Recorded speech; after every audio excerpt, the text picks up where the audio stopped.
Tom Elser with the Biz Doc with some news today coming out of pharma, as if we didn't have enough pharma news a couple years ago, but this is called The Stock Market Fights Back.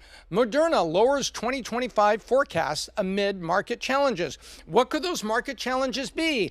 Maybe there's a new guy in the White House not edicting that people use your product and get vaccinations. Maybe there's somebody that said that the vaccinations are going to be reviewed. Yep, and this is going to put it into perspective for you. I'll step aside from my rant and get to the facts.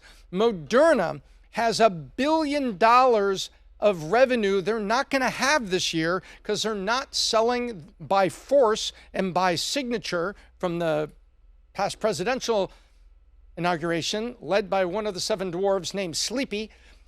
They no longer have all that revenue off of COVID vaccinations. Now they're trying to sell a combo COVID and influenza. So get your annual flu shot. Warning, it also is a COVID shot.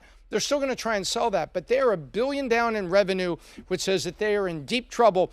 So they are cutting their costs by $1 billion. Don't know how they're going to cut the cost by $1 billion, but you can dive into it to see what it's all about.